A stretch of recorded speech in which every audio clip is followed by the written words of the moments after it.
तपबल बेप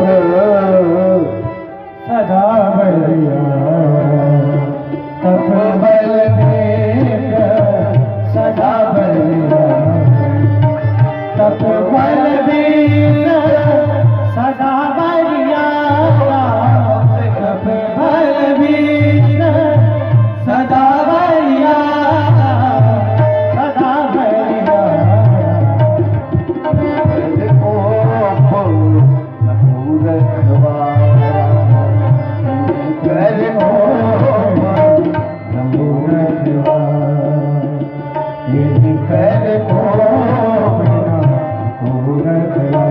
भगवान कहते हैं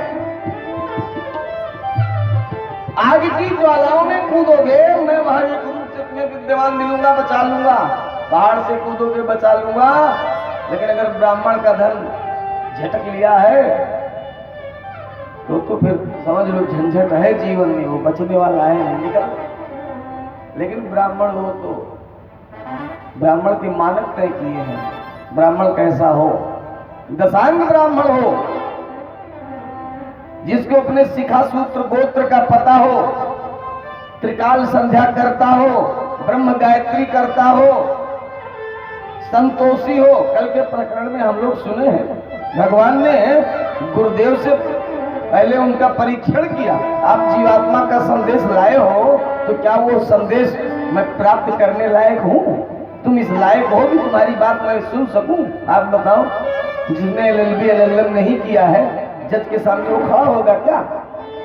अरे जज उसको वैसे ही बंद कर देगा। ये कहा 420 या 420 आ गया, न इसके पास कोई डिग्री है, न कुछ, न जिला कर सकता है, न बहस कर सकता है। इसको कुछ दांव पेश कानून के पता नहीं चलाया यहाँ वकील ने। इसलिए आपका वकील कैसा है, उसके पास कैसी उत्तमोत्तम डिग्री है, ये भगवान कहते हैं।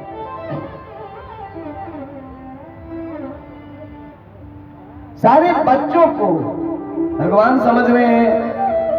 हमने देखा है त्रेता में, बिने न मानत जलधि जड़ गए 3 दिन बीत, तब बोले राम सकोप, तब भय बिन होए न प्रीत। बिना भय के कोई प्रीत नहीं होगी, और जब तक प्रीति नहीं होगी, रामचरितमानस में शिव जी पार्वती जी से कह रहे हैं, देवी प्रीति बिना नहीं भगति बिना, प्रीति बिना नहीं भगति बिना।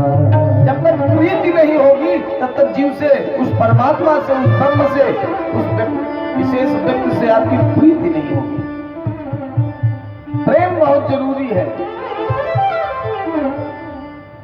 सारी बातों का बोध करा रहे हैं। परीक्षित को माध्यम बनाया है, परीक्षित के माध्यम से जगत को मानो दिव्य संदेश दे रहे हैं।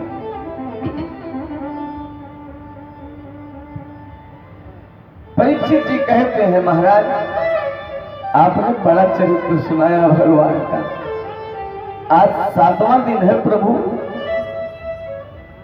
आज आपने इतना दिव्य चरित्र सुनाया,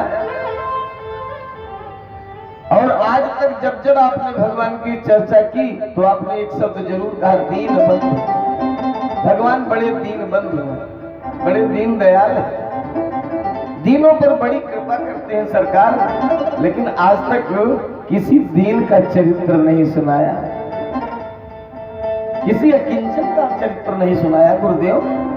और दीन बंधु भगवान को उपाधि दे दी। हाँ, वहां परीक्षित ऐसे नहीं। ओह, क्या जाने लोग। श्री भागवत महापुराण जैसे पावन पवित्र चरित्र में जब प्रवेश करिए तो फिर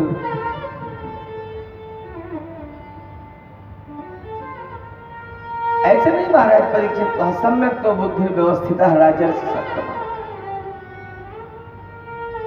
आपकी बुद्धि व्यवस्थित है, इसलिए व्यवस्थित है कि महाराज परीक्षित को पता है कि आज मेरे जीवन की शाम हो जाएगी, अब इसके बाद सूरज नहीं देखना है। लेकिन आज तक 7 दिन तक महाराज परीक्षित ने एक बार ये नहीं कहा महाराज थोड़ी देर के लिए कथा विश्राम हो जाती और अपने पुत्र जन्मेजय को मैं राज्य की सत्ता सौंपाता,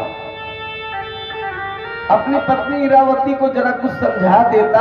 ये समझने का टाइम नहीं है, केवल इतने समझ कि अपना जीवन म्रियमाणस से किम कर्तव्य, हर मरने वाले व्यक्ति को क्या करना चाहिए सरकार, इतना समझ जाऊं बस, और ये जगत समझ जाए, क्योंकि जगत में जो आया है उसको सबको जाना है, कोई बचने वाला है नहीं। तो मैं इसलिए कहा म्रियमाणस, ये नहीं कहा कि महाराज हमको मरना है तो हमको बता दो, इसलिए बोलते हैं परीक्षित सम्यक तो बुद्धि व्यवस्थित, आपकी बुद्धि व्यवस्थित है परीक्षित, इसलिए तुमको मोक्ष में ब्रह्म में निर्माण करवा दूंगा, ये गारंटी मेरी है। ऐसा सद्गुरु तब प्राप्त होता है जब ऐसा राजन होता है, ऐसा राजा हो।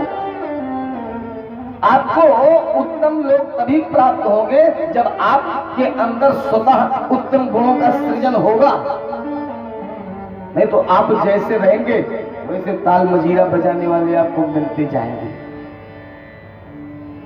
गंदे लोग कभी अच्छे लोगों के पास यहां न लागे राहुल माया, वो आ ही नहीं सकते, क्योंकि माया के आवरण से ऐसे आवेष्टित है। जैसे भौरा है वो भी खटपटी, एक ही संघ का, एक ही वर्ग का, एक ही वर्ण का, एक ही रंग का, उसको भी 6 पैर, उसको भी 6 पैर, और गोबरेला भी वही है, दोनों खटपटी है। लेकिन गुण धर्म क्या है कि गोबरेला गोबर में रहना पसंद करता है और भौरा खाने के बिना मर जाएगा, लेकिन वो